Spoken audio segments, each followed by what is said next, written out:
Thank you for coming to my talk. And thank you to NDC and all the organizers and sponsors for making this talk happen.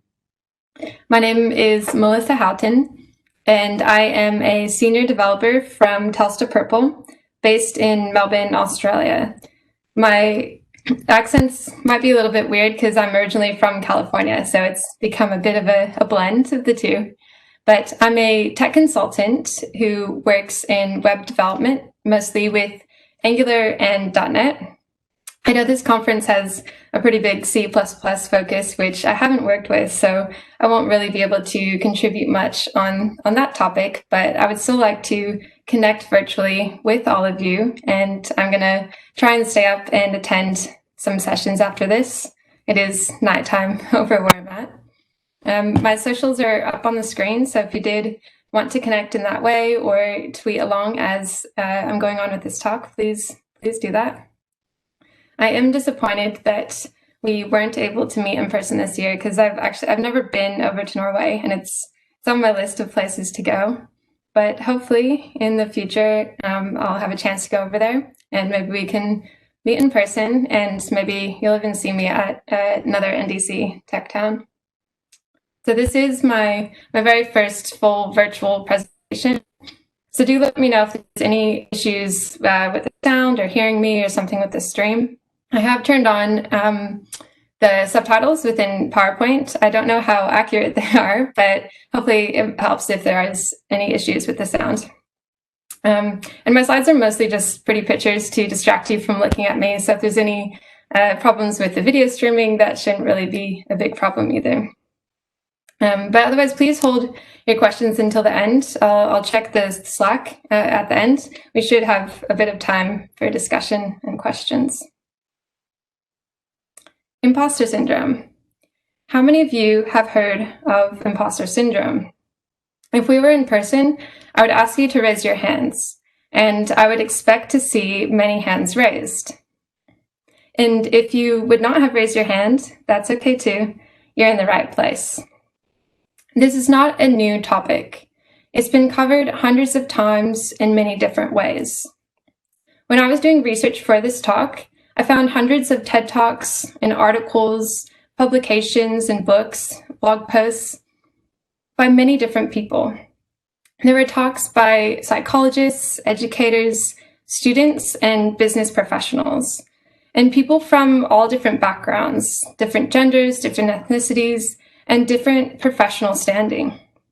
They all shared their research on imposter syndrome, but most importantly, they shared their personal experiences of it. If we look to famous people, we can see faces that we might recognize of people who have shared feelings of imposter syndrome. We have Maya Angelou, a poet and American civil rights activist. She's an author with dozens of awards for her work, but she has shared fears that people will find out she's just been playing a game on them the whole time. Lady Gaga, a musician who strives to be different and is considered by some as the world's best music artist. In her documentary, she said that she feels still like that loser kid in high school and has to remind herself every single day that she's a superstar now. Serena Williams, a professional tennis player and former #1 in the world at women's single tennis. She has 23 Grand Slam titles to her name, but despite this success, she feels like she lives under her sister's shadow, and she struggles to rationalize her success as her own. If we go a little bit closer to home into the tech community, and for me within Australia, we find familiar faces there as well. So Mike Cannon-Brookes from Atlassian, one of the CEOs and founders, has a TEDx talk that he's done on imposter syndrome. And in his talk, he shares his story with imposter syndrome and his personal battle against it. He shares his story of how when Atlassian was up and coming as a brand new tech company, and he was winning Entrepreneur of the Year awards, he was feeling like a fraud. And in this process, he learned that others felt the same, and that feeling does not go away with success. But he learned how to not let it hold him back, how not to freeze, and how to use his fear as motivation. And we can do that too. Clinical psychologists Pauline Clance and Suzanne Imes first defined imposter syndrome in 1978, and they defined it as an internal experience of intellectual phoniness, despite outstanding academic and professional accomplishments.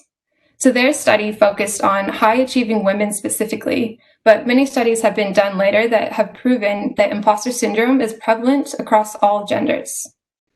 It's also known by a few other names, such as imposter phenomenon, imposterism, and fraud syndrome. But whatever you want to call it, it's when you feel like a fraud, that you do not deserve your success or your achievements, that you have a fear that you're about to be found out. It's the inability to internalize your achievements. So why do people experience imposter syndrome? Who experiences it? What does it look like? How can we battle against it? And how can we help others to battle against it? And how can we flip it around and turn it into something positive? Well, that's what I want to talk to you about today. But first, why me? Why am I the one sitting here talking to you? Well, I constantly ask myself the same question, but my very first conference talk was on this same subject, and it was at a talk in Sydney called DDD Sydney. But it was no ordinary talk. It was actually the lock note. And when I first heard that DDD Sydney wanted me for the lock note, I thought it must be a prank.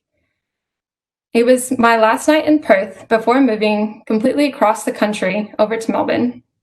I was leaving a job as a software developer at a bank where I had worked for 4.5 years.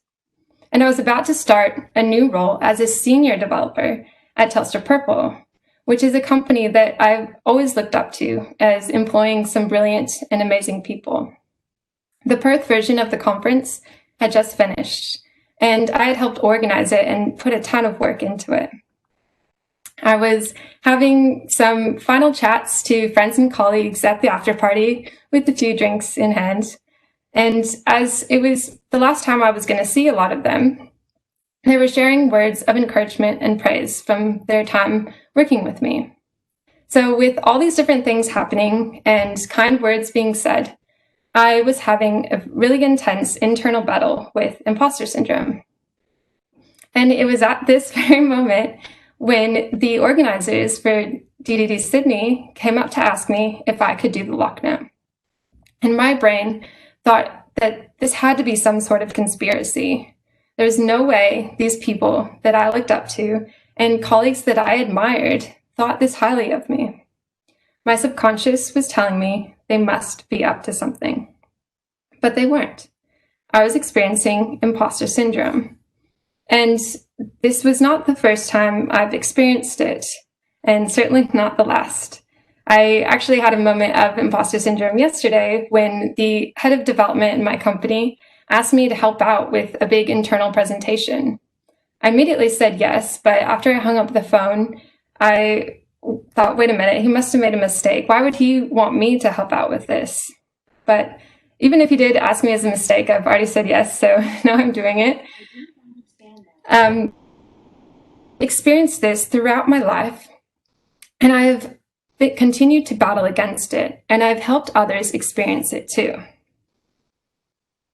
So when I was at that bank, I had a secondment as the graduate program manager, which meant for the technology graduate program. So that meant that the 14 graduates in the technology department reported into me as their manager.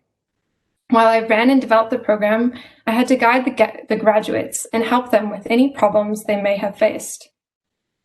The most common problem they came to me with were feelings of not meeting expectations and not knowing what they were doing and not knowing why they got the role that they did. So I talked them through these feelings that they were having and what they were experiencing, and I helped them battle against it. And what they were dealing with was imposter syndrome.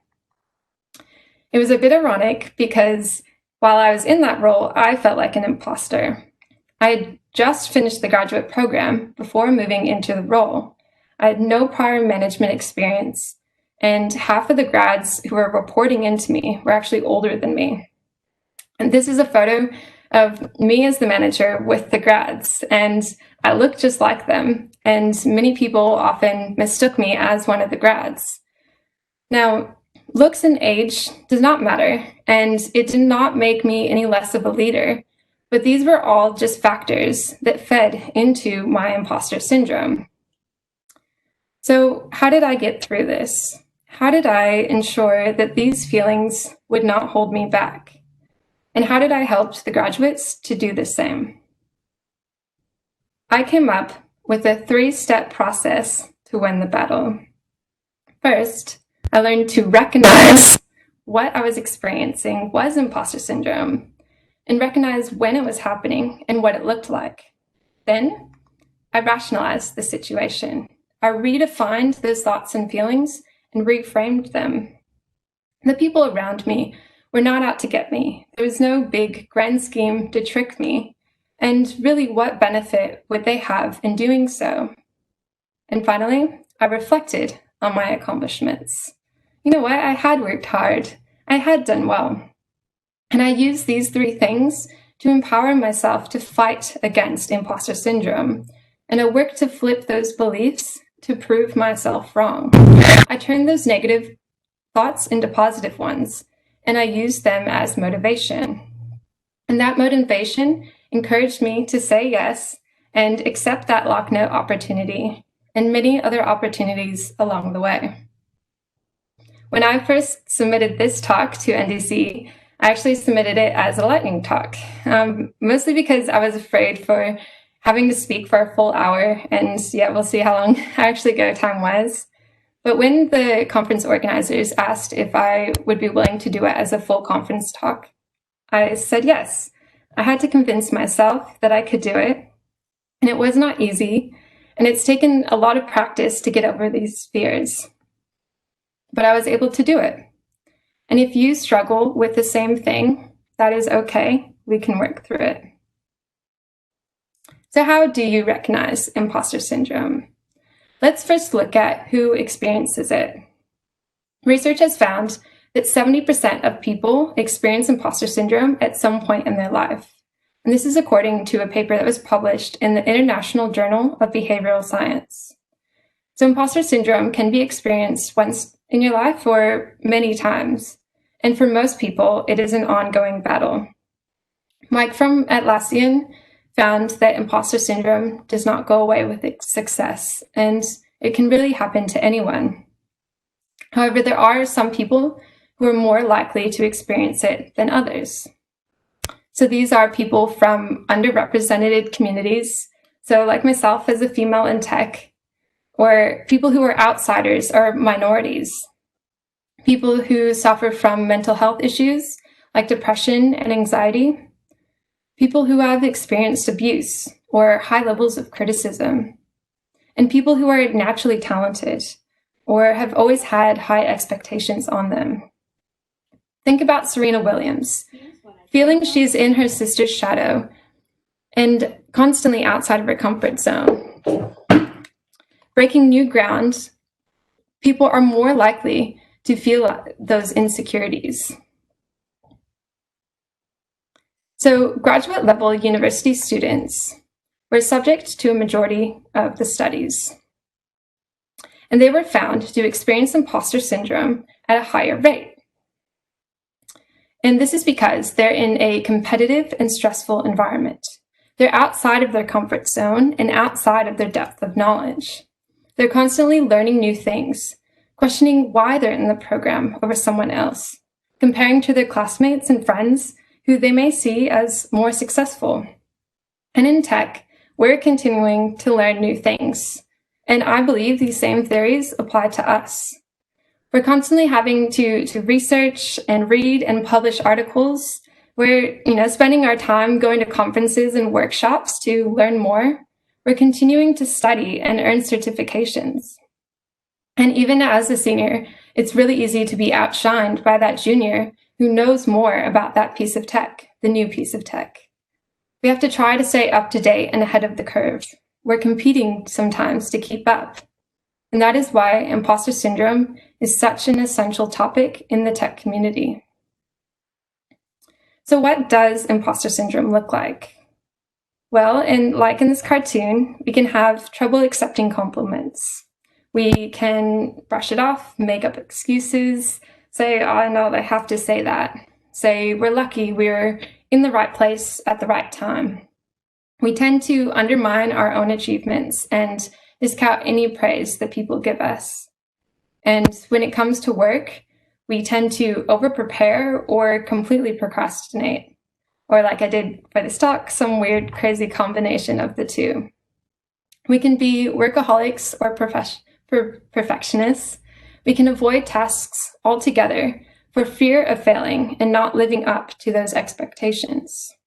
And for people who are naturally talented, we can get frustrated if we don't understand right away. And imposter syndrome is an internal struggle. We often try hard to cover it up, while on the inside, we're beating ourselves up, worrying that we will soon be found out. So it's not always visible to others, and we might not even know that we're experiencing it. But if we do notice ourselves or any of our friends doing any of these things, we might be experiencing imposter syndrome. So Dr. Valerie Young, an expert in imposter syndrome, has identified that there are 5 subtypes that your imposter syndrome may fall into. The first is perfectionist. So this type focuses on how well they did something, and they see success as 100% perfection. And so anything short of that is considered a failure, and they're constantly focusing on what went wrong or what could have been done better. The next is the natural genius. This type likes to focus on how and when accomplishments happen. They look at the ease and speed they were able to complete it.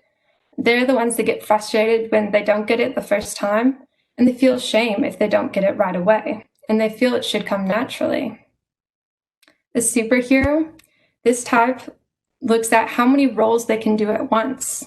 They tend to be overcommitted and overwhelmed, but if they fall short in even one of their roles, they see it as an overall failure. And they feel like they should be able to handle it all correctly and easily. Next is the expert. This type looks at what and how much they know or can do. So they measure their competence based on the volume of knowledge or their skill. And they fear being exposed as having lack of knowledge or being inexperienced. And last is the soloist. So this type cares who completes the task. They only see it as achievement if they did it on their own, and they're usually giving credit to others or whatever resources that they had. And they see asking for help as a sign of failure. So the type of imposter syndrome you experience can vary based on the situation. And mine personally tends to fall more into the perfectionist category. And for me, that means that tasks can become too daunting because I know it'll be hard to deliver to that 100% standard that I've set for myself. So because of that, I might just avoid it altogether. Or once I do start, I overwork myself so much that I overstress because I'm trying to get it to that perfect state. But the ability to recognize the different types of imposter syndrome will help us to learn how to manage it and how to keep imposter syndrome down. So what are the risks? Why is imposter syndrome a bad thing, and why can it be dangerous? What can happen if we start to lose that battle? It can lead to increased depression and unhappiness, general life dissatisfaction. It can prevent us from sharing ideas and opinions, and hold us back from accepting or applying to new roles and opportunities. It can stop us from speaking up in meetings or just having our voices heard. And it could lead to lack of motivation and burnout. When I was the graduate program manager, I had taken on more responsibility than I ever had before. I had those 14 direct reports, and I was completely outside of my comfort zone. And on top of that, I was trying to keep up with all the different volunteer groups that I was involved in, at the time fitting perfectly into that superhero subtype. I was overcommitted, losing motivation, and no longer believed in my abilities. I constantly felt like a fraud, that they had made some big mistake giving me that role and I did not belong there. I was not happy in the role or just in my life in general, and I was constantly overwhelmed. Thankfully, after a while, I was able to recognize what was happening and that something needed to change. I cut back on some of my commitments, but those negative thoughts and feelings of not belonging and being an imposter remained. But now I was able to recognize what they were. So then I rationalized these thoughts. I looked at them in a different light, and I fought against these negative thoughts that were holding me back. I thought through, does this make sense? I redefined and reframed the situation. And I looked at the facts and practiced thinking like a non-imposter. Does it make sense for people to play a prank on me? How likely was it that someone was going to run up on stage while I was giving that lock note and pull me off, or jump up on this call right now and tell me it was a mistake and I should stop because there's some big joke the whole time? It's not very likely, at least I hope. So how do you rationalize these thoughts and feelings? How do you reframe them into positive ones? Well, there are two main methods to redefining imposter syndrome. The first is thought stopping. This is the method of stopping those negative thoughts and replacing them with positive ones. Our negative thoughts tend to form a pattern. We often get ourselves into a negative loop that digs us deeper and deeper into a negative space. So before this talk, all the negative thoughts started running into my head that I'm going to completely mess up this talk. People are going to know, I have no idea what I'm talking about. It's going to be a big disaster. Everyone will remember. I'll never be able to do a conference talk again. And it kind of just goes on and on and on. And once we get into that loop, we just start to feel worse and worse. And the farther we go down, the more at risk we are of losing this battle. So we need to notice those thoughts, recognize them, and catch them early on and stop them. We need to bring up another voice to fight against it. Combat it with positive thoughts. Even if initially you do not believe yourself, catch yourself thinking, I'm a fraud, and replace it with, no, you're not. You can do it. It will help you to move forward. Stop those thoughts in their tracks. Rationalize. Our thoughts and feelings do not define our actions unless we allow them to. The next method is thought shipping. This is the idea of not waiting until the idea is perfect before launch. It's very similar to that agile way of thinking to fail fast and ship it. I don't know if you can see, but I wore my Microsoft Azure DevOps Ship It shirt today to remind me that even though I didn't practice this talk as much as I would have liked to, it is good enough and I must just ship it. It's the 70% rule that's used by the US Navy. It's a decision-making process that says when we have 70% of the information, we must make that call and keep moving. Why? Because moving keeps you safe. It makes you less vulnerable. It provides that opportunity to adjust. It's very agile to fail fast and learn faster. This is the concept that Mike, in his talk, described as not freezing. So thought shipping will push us outside of our comfort zones. It'll stimulate growth and creativity. It'll build up self-compassion by allowing us to forgive our mistakes. So if you're suffering from imposter syndrome, try out both methods and practice. Figure out which one works for you and get yourself to that state where you're able to recognize and rationalize imposter syndrome. And we can also understand and redefine those feelings just by talking about it. So share the feelings, lean on other people around you when the burden of imposter syndrome is too heavy to bear. As imposters, we fear that someone will find out that we're a fraud and that we'll just be exposed. So share those feelings. Talking about it with other people is precisely what we need to do. Having those conversations will help get the affirmation that these feelings are completely normal and that it's probably not true that you're a fraud. Mike thought he was alone when he was feeling like a fraud. But then once he spoke to the other award nominees, he found out he was not. And this was his light bulb moment, which drove him to win his battle. And sharing my experience helps me to keep moving forward because I'm able to be open about it and be more comfortable about it. And afterwards, many people like to tell me that they've experienced the same thing. And so when imposter syndrome is taking hold, you may feel like you're alone, but trust me, you're not. Also remember that it is okay to fail. Imposter syndrome often comes with an underlying fear of failure. And in order to rationalize our thoughts of being an imposter, we need to keep failure in perspective and redefine what does it mean to fail. We like to use not succeeding as proof that we are a fraud, but we need to learn to fight against that because failure is inevitable. Learn how to get back up from those failures and move forward. Reframe and redefine how we see it and use it as a learning experience and an opportunity for growth. I was worried that no one would actually come to my talk today. And my initial thought was that if no one did, it would be a failure. But was it really a failure? It was a success to just have my talk accepted to the conference in the first place. So reframe it as a stepping stone or a learning experience.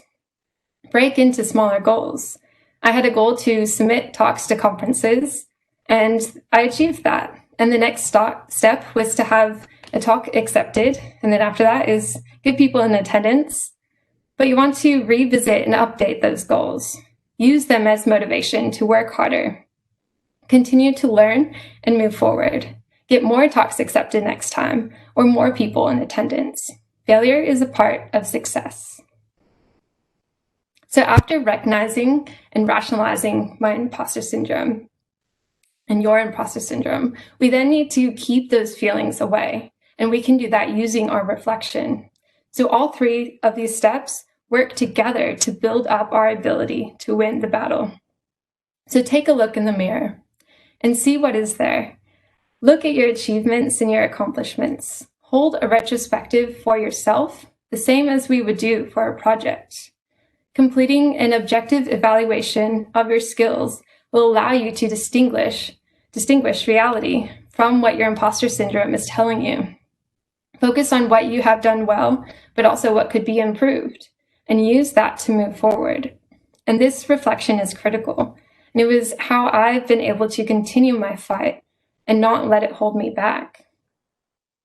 I keep a journal, and this is a really good way to do reflection. Start a list of all of your achievements. Write down the things you are proud of. Write down all of your goals and any stepping stones to success, and then mark them off when you've hit them and reflect on them. How much progress have you made? Look at your past projects and compare them to current ones. Have you improved? Most importantly, have you learned? And it's likely that you have, probably without even realizing. In my journal, I write down all of the things. I write down when I spent a lot of time trying to figure out a task. I write down if someone's giving me positive feedback or I got a talk accepted to a conference. But looking back at these notes always helps me to see how much progress I have made. And it helps turn those negative thoughts into positive ones, especially if I've gone into one of those negative cycles.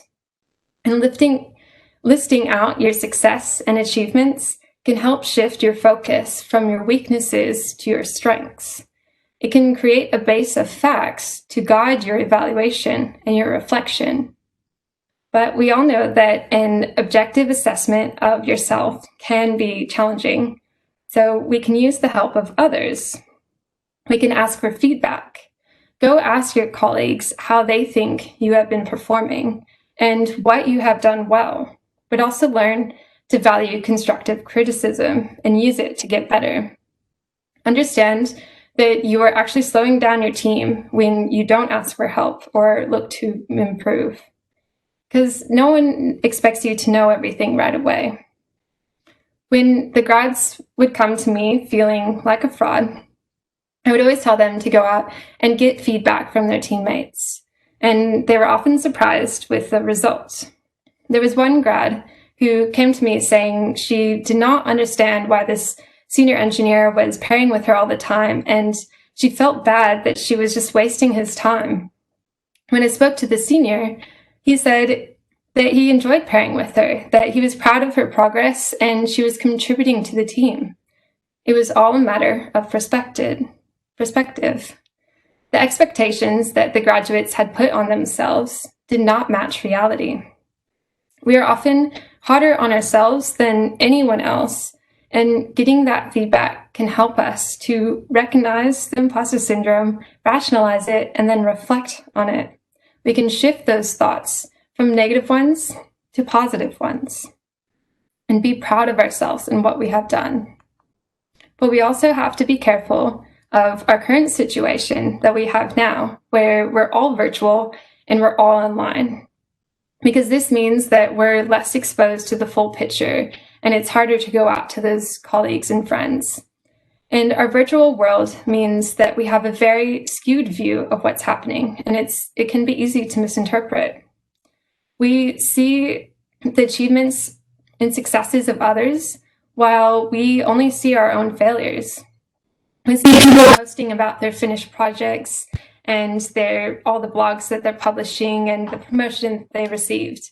And then we see ourselves that have no side projects, have struggled to keep up with our blog, and did not get that promotion. Social media encourages unhelpful social comparison and amplifies our dissatisfaction with ourselves. So we need to learn how to separate the virtual world from reality. We can use those facts in that reflection of ourselves and what we know to be true of others. And we can reflect on the positives. A friend told Mike from Atlassian, "You are doing something right, so you should probably just keep going." Think through, how did you get to where you are? Was it luck? Or was it really the hard work that you put in? Someone gave you that role, that job, and that opportunity for a reason. Bill Gates said here, "Don't compare yourself with anyone in this world. If you do so, you are insulting yourself." Everyone has their own story and their own pathways, their own journey, and their own talents. And you are awesome for your own reason. And they hired you not because they expected you to know everything right away, but because they saw potential in you. And the truth is, most of us don't actually know what we're doing, but that's okay. Use it as motivation to go out and learn more. Challenge those negative thoughts and practice positive self-talk. Practice bringing up that second voice in your head when the negative ones start, to challenge it and fight back. Flip any sort of limiting beliefs and motivate yourself to prove yourself wrong. Say, no, you can do it. You can do the talk. Fight back and tell yourself that you're good enough. But also remember that it's okay to fail. The important thing is to learn and reflect on your experience. In the grad manager role, I had recognized that I was experiencing imposter syndrome, and I had worked through rationalizing those thoughts. But then I realized that I had actually done well. I was able to reflect on how I got there, and I could see that there was actually no mistake in them giving me that role. However, I was then able to see clearly that the role was just not for me. I missed the hands-on tech, and I just wasn't happy. So I ended up actually cutting this secondment short and moving back to a developer role. But I was able to stay motivated and use my experience as a positive one, and I continued to reflect on my achievements. I looked back at the steps I had taken so far and any goals I had reached, and I learned and created new ones. And I practiced recognizing, rationalizing, and reflecting. And with that, we can beat imposter syndrome. So what can you do? We've so far talked a lot about how we can work on imposter syndrome for ourselves, but what can you do for others? Not everyone experiences imposter syndrome, and you're really lucky if you're one of the ones who don't. But we can all help those who do. If you're a team leader, a friend, or just a colleague, you can support other people in their fight. You can become a mentor to those who you see potential in, who you think might need that extra push. You can educate someone who you think might be experiencing it, and you can provide the tools that they need to beat imposter syndrome. You can teach them how to recognize it and how to rationalize the feelings and then reflect on their accomplishments. You can guide them to opportunities they would not seek themselves for fear of failing. As a graduate myself, I shared an interest in leadership roles with a colleague. And so when the role for graduate manager came up, he approached me and he told me that he thought I would be good at it and I should apply. My immediate reaction was, no way, I would not even be able to get the role, let alone be any good at it. But he believed in me, and that made me believe in myself. And with his support, I applied, and I was successful. Later on, when I was applying to roles over in Melbourne, I applied to senior level positions, despite at the time being a mid-tier developer. And I only did this because my manager had told me that I was reaching that senior level. And so without him telling me that, I would not have been confident enough to do so. So create a mentor program in your company, or just get involved in the existing one. Give new starters a buddy, someone they can lean on, someone they can go to with questions and show them support. Imposter syndrome can strike at all levels, so it means that we need to have the support system there too. Everyone needs a champion. Someone to put their name forward, especially if that person is usually hesitant to do it themselves. And having a once-off conversation is not enough. We need to create a plan and offer ongoing support. And we can encourage that self-reflection by driving goal setting and having regular catch-up meetings to see how they're progressing. Studies have shown that coaching and career planning leads to a positive effect on people's self-confidence, and that it pushes them up in the fight against imposter syndrome. So you can be the one that gives that confidence to somebody who needs it. We talked about how imposters should go out and collect feedback on themselves, but you can also go out and give it. You can reach out and provide it to people, and you can help them reflect on their accomplishments. Help them with that thought stopping and thought shipping. Tell people when they have done well. Tell them that you love their work. Create a system for your team to recognize each other and celebrate success. I know Microsoft Teams and LinkedIn both have built-in tools that allow you to send praise to your colleagues. And you should have some sort of system within your company to recognize each other as well. In my company, we have nominations for a monthly Discover Master Influence Award, where you can nominate a teammate who has gone above and beyond. And in return, they receive a gift card from the company for their efforts. Even if initially they brush it off or make up some excuse, that continuous feedback can help wear down the negative thoughts and build up the positive ones. So give people credit for their strengths and let them know why you hired them. If your colleague always credits their success to luck or the help of others, reframe it for them. Let them know what they have achieved and use facts. Focus on what they have done well and how they did it well. Credit their success to internal factors and help them to internalize it. You can also nurture a growth mindset within your colleagues.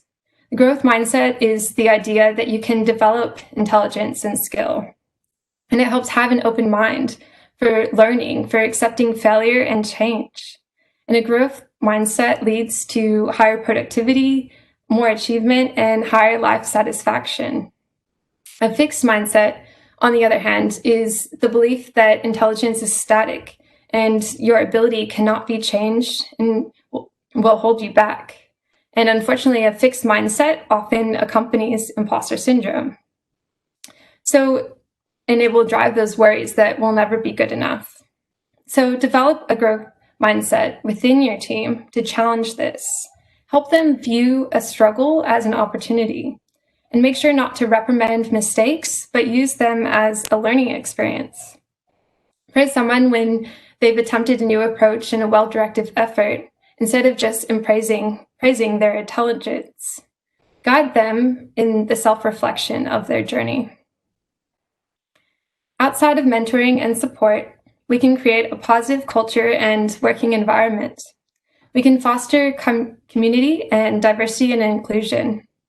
We can remove a blame culture and any sort of competition, creating a safe place where people can be themselves, where they can share ideas, challenge one another, and learn in a positive way. Dr. Young found a sense of belonging fosters confidence. And we know that minorities and people outside of their comfort zone are more likely to experience imposter syndrome. So if we focus on culture and diversity inclusion within the workplace, we can remove those barriers. The more people who look and sound like you, the more confident you feel. And the more welcoming and accepting people are, the more comfortable you will be. And with a higher confidence and comfort, the more likely your team will be to speak up, to believe in themselves, and work to their full potential. So imposter syndrome can be good. It does not always have to be a bad thing. We can use it as a challenge to prove ourselves and just everyone else wrong. Mike, in his talk, found himself in a situation where he actually did not know what people thought he should. But instead of letting it make him freeze, he used it as an excuse to go out and learn. He might have been motivated out of that fear of looking like a fraud, but he used that fear as a force for good. You can motivate yourself to take on that new challenge, to prove yourself and everyone else wrong. Remember that it's okay to not know everything. It's okay to fail. Keep learning and fight against imposter syndrome. It can make us stronger. Through that self-reflection and learning, we start to recognize our feelings. It drives self-awareness, emotional intelligence, and it helps us to become more open and connect with others. We start to become comfortable with being uncomfortable, and we learn more about ourselves. We grow an open mind and become more accepting of change and things to come. We are more productive, more confident, and more successful. We become a better leader, a better mentor, and a better friend. Remember that imposter syndrome can happen to anyone at any level, no matter how successful they appear. Whether they're just starting out or the industry expert, their imposter syndrome might be there, and it's not always visible. So know when to ask for advice and give support, and use it to learn, and share your experiences and feelings. Be open about it. Practice thought shipping and thought stopping. Create a positive environment for yourself and your team, and be aware of it. Help those around you fight it. So we can recognize those negative thoughts and feelings of being an imposter. We can look out for those people who are at higher risk, who are making excuses, who are always over-preparing or procrastinating. We can support one another to try out for new opportunities and celebrate success. We can tell people, I love your work, and help them to move on. Help them to rationalize the situation, to think through the internal feelings of being a phony. Did you get to where you are by luck? Or was it your skills, talents, and expertise? Don't compare yourself to others. Reflect on your accomplishments in your own journey, and look at what you have been able to achieve. We can motivate ourselves to believe we can do it. We can do the lock note at DDD Sydney, we can do a virtual talk at NDC, and we can get that senior role. The battle with imposter syndrome is an ongoing one. Just remember to recognize, rationalize, and reflect. Thank you.